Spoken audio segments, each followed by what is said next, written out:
그때는 애플도 테슬라도 엔비디아도 뭔가 모멘텀이 없었어요. 상승을 할 명분이 있어야 되는데 지금은 뭐 AI라는 확실한 명분이죠. 대박과 분산은 절대 같이 가지 않습니다. 유동성 리스크와 업종 집중이 위험하다. 시장에서 완전히 나가지 않고 계속 장기 투자를 습관처럼 하다 보니다.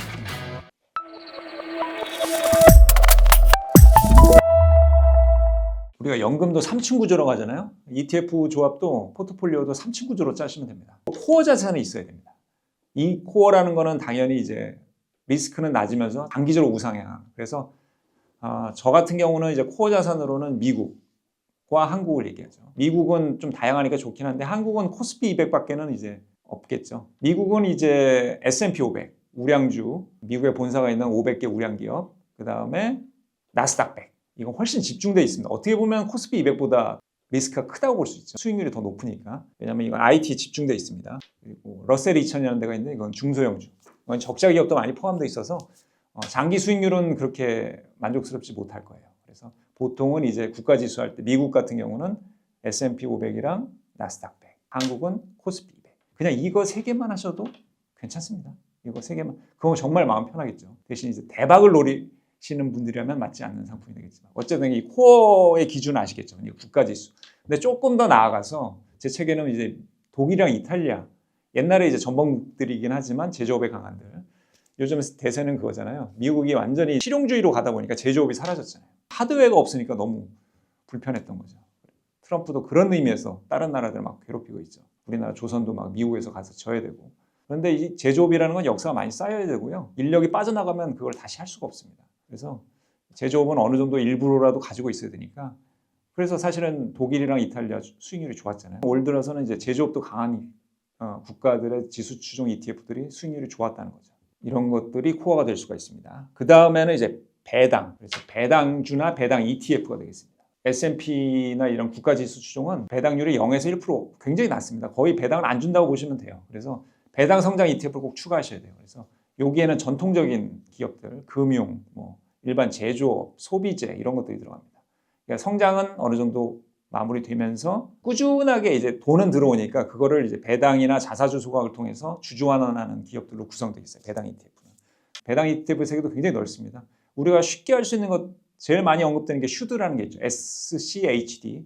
슈드 ETF도 미국의 배당 성장주로 되어 있죠.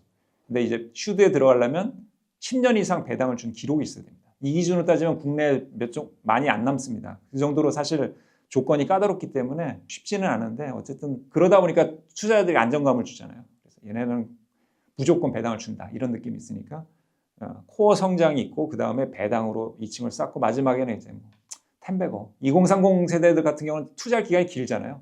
그래서 아마 종목들이 많이 교체될 거예요. 그래서 자기에 딱 맞는 종목을 할 때까지 적은 비중으로 개별 종목을 섞어서 이렇게 하신다면 재미도 있고 마음도 편하고 그다음에 수익률도 높은 그런 구조를 가지지 않을까 생각합니다. 최근에는 주가가 좀 지지부진하고 뭐 급락도 오고 막 이렇게 변동성이 심해지고 있잖아요. 이럴 때는 이제 전문가들이 이제 포트폴리오 리밸런싱이라고 해서 조정을 많이 할 필요가 있다고 합니다. 투자의 세계는 정답은 없기 때문에 제 개인적인 어떤 전략을 얘기하면 시소 전략이라고 해서요. 한 곳이 조금 오를 때는 조금 팔았다가 그동안 저평가되어 있는 ETF나 종목을 삽니다. 아니면 이제 현금 흐름이 뭐 매달 있으면 이제 둘 다 사겠지만 이번 달 같은 경우 제가 좀 단돈 10만 원도 어디 보낼 그게 없더라고요. 다 투자가 돼 있었고 그래서 그런 할 때는 그냥 그 주식끼리 이제 포트폴리오 조정하거든요.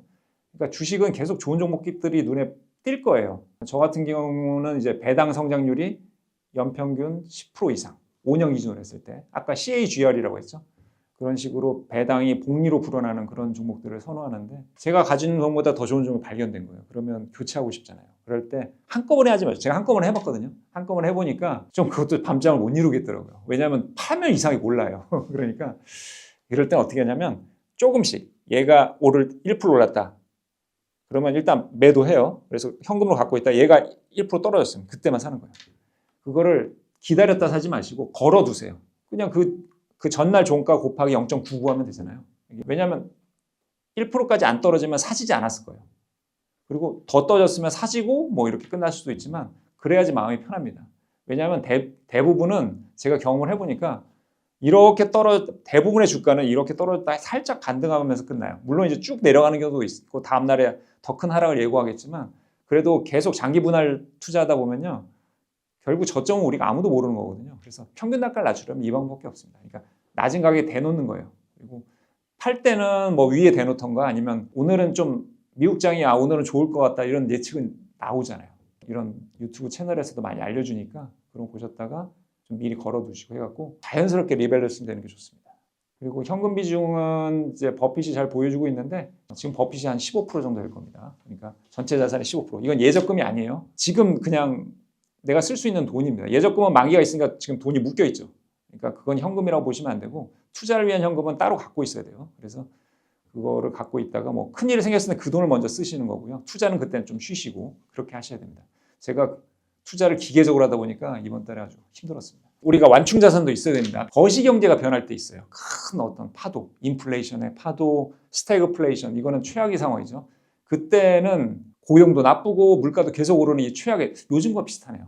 요즘과 같은 상황이면 그래서 금이 오른 거거든요. 그때 수익이 오르는 거는 금밖에 없습니다. 그래서 금을 제 책에도 나와 있지만 금을 ETF로 사는 방법이 있어요. 금을 실물로 사시면 이거만큼 수수료나 보관 비용을 많이 떼는 데가 없습니다. 그리고 도둑 맞을 수도 있고요. 어떻게 귀신같이 알지 않습니까?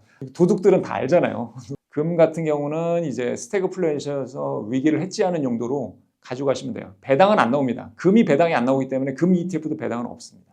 그렇지만 이거는 절세 계좌, 우리 개인 연금 계좌로 사시면 이제 세금 혜택이 있기 때문에 환차익이 있을 수 있습니다. 우리나라 원화 가치가 낮기 때문에 이게 결국 달러 기준으로 표시됐다가 찾을 때는 이제 원화 가치로 찾잖아요. 그러니까 두 가지를 노릴 수 있으니까 이거는 이제 완충.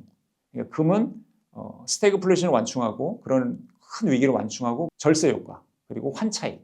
그러니까 포트폴리오 상당 부분을 차지해도 됩니다. 그래서 그렇게 해서 어떤 자산끼리의 어떤 변동성을 해지하는 방식으로 사용하시면 되겠습니다. 인컴은 요즘 최근 유행하는 커버드 콜로 지금 답을 드려야겠네요. 하고 있는데 큰 비중은 아닙니다. 커버드 콜은 이제 어떤 기초 지수를 갖고 그다음에 나머지 부분에 대해서 콜옵션 매매 전략을 해갖고 인컴이라는 게 그냥 매달 월급처럼 주는 거잖아요. 저 같은 경우도 월급이 만약에 끊기면 당장 어렵잖아요.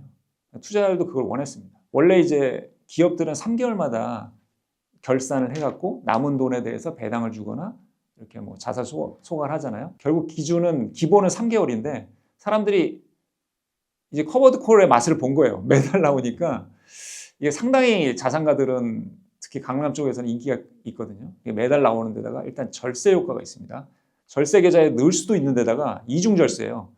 콜옵션 매도를 통해서 받은 이 파생 상품 수익은 이거는 세금을 매길 수가 없어요. 그러니까 행정비용이 더 많이 들어요. 그거 세금을 매기려고 추정하다 보면 그러기 때문에 그냥 지금 비과세로 돼 있거든요. 그래서 그런 어떤 제도상의 허점까지는 아니고 되게 뛰어난 금융상품이기 때문에 월현금 흐름이 중요한 특히 아까 인컴을 얘기하셨는데 그 인컴이 중요한 사람들은 커버드콜 ETF를 일부 넣어야겠죠. 대신 이제 약점은 이제 주가가 상승할 때는 상승 여력을 제한한다. 그래프도 이렇게 생기지 않았습니까? 그래서 이 상승을 다 따라가지 못하고요. 또 액티브라는 이름으로 된 것들은 상승을 더 많이 따라가게 돼 있습니다. 그러면 최근에 그런 커버드 콜은 하지 않으셔도 하더라도 좀 공부를 해놓으시면 마음이 편하실 거예요.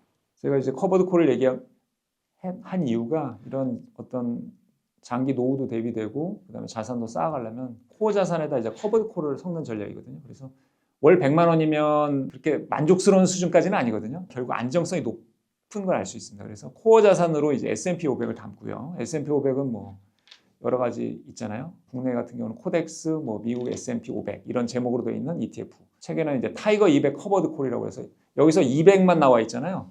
우리나라 상품 같은 경우는 생략이 많습니다. 여기서 코스피를 생략한 거예요. 그래서 200 커버드 콜하면 코스피의 변동성을 활용해서 매달 인컴을 주는 커버드 콜 ETF다라고 생각하시면 돼요.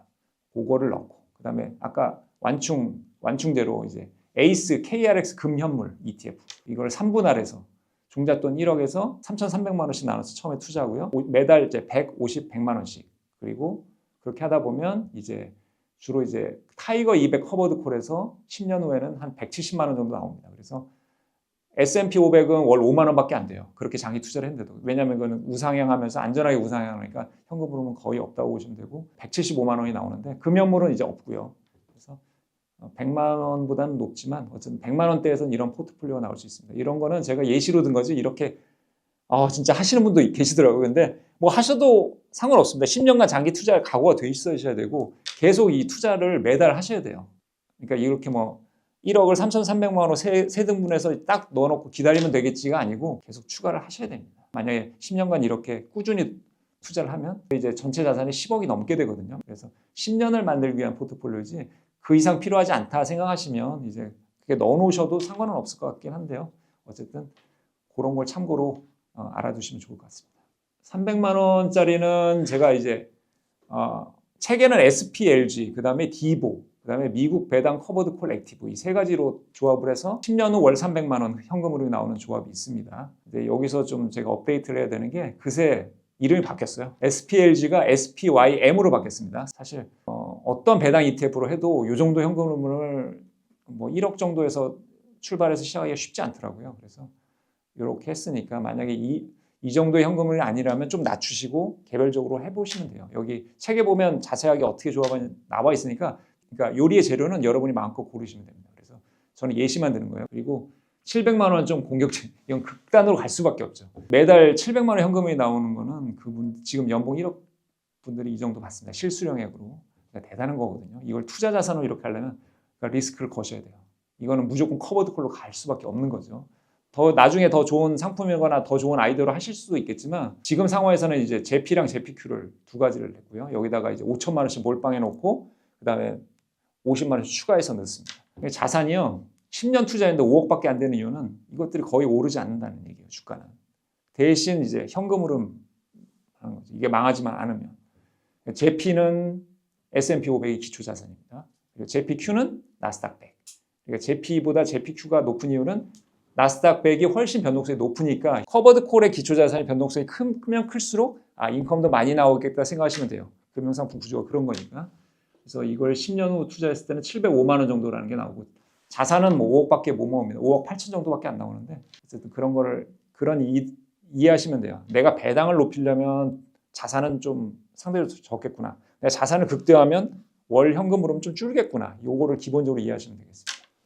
내 집을 가져야만 마음이 편하신 분들은 집부터 하셔야 돼요. 왜냐하면 투자가 안 되거든요. 집이 없으면 불안해서. 그래서 여러분들 잘 모르실 수 있는데 워렌 버핏도 집은 있습니다. 물론 50년 된 집에 살고 있지만 부동산을 전혀 투자하지 않은 게 아니에요. 근데 부동산을 약간 그래 내가 집에도 살고 투자의 개념으로 하신다 하면 그건 조금 한번 생각을 해보셔야 돼요. 왜냐하면 그런 식이라면 그냥 사용가치만 내고 전세나 월세로 우리나라 제도가 잘 돼 있거든요. 전세 같은 제도는 미국에 없습니다. 월세를 무조건 내야 되는데 그래서 일단 집은 유동할 수가 없어요. 집을 조각조각 내서 팔 수가 없잖아요.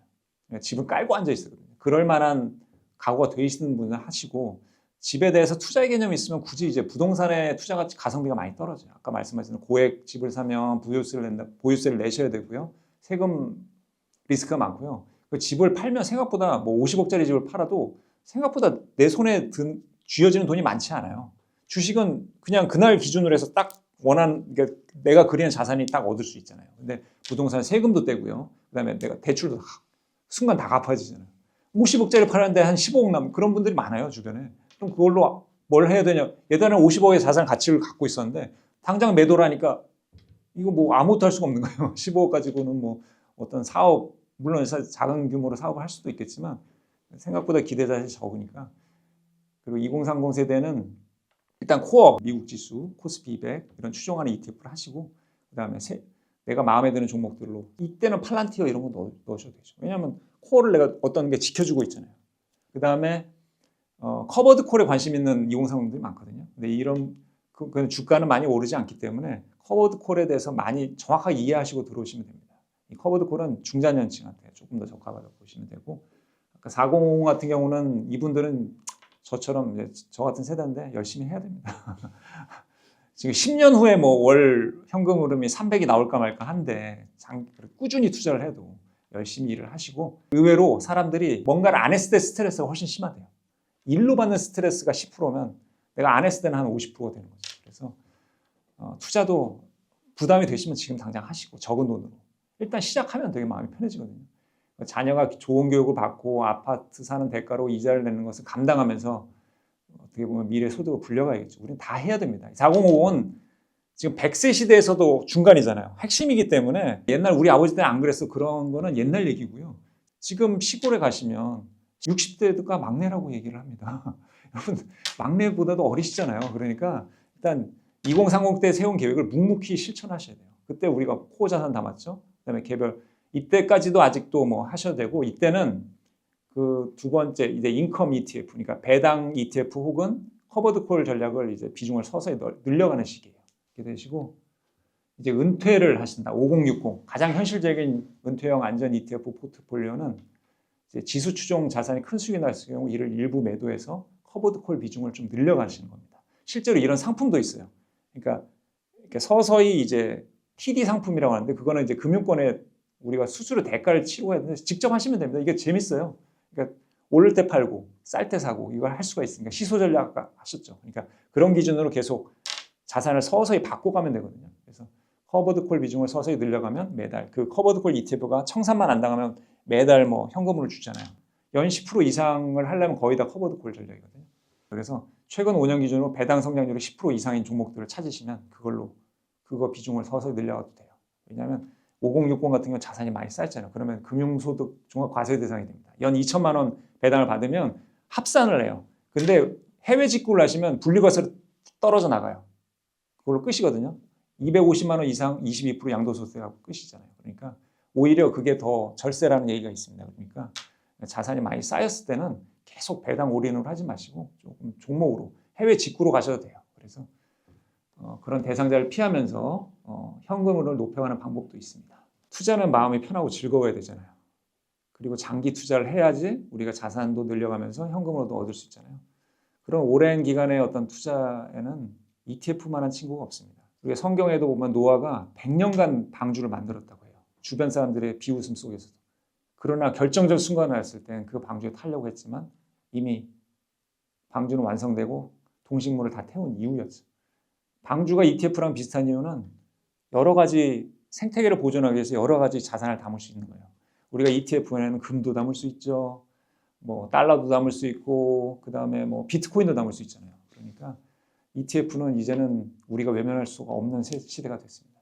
그래서 마지막으로는 이제 모든 세대에 다 통하는 얘기인데 고령화와 인플레이션 이에 따라서 장기 투자는 이제 필수가 됐습니다. 그래서 이 필수의 시대에 ETF로 한번 장기 분산 투자를 통해서 행복한 투자를 하셨으면 좋겠다는 게 제 마지막 얘기입니다. 부족한 저를 불러주셔서 감사하고 제가 뭐 대단한 사람도 아닌데 이렇게 제가 일단은 열심히 준비해서 말씀을 드렸거든요. 그래서 제가 드린 말씀들이 여러분의 긴 투자 여정에 도움이 되시길 바라겠습니다. 감사합니다.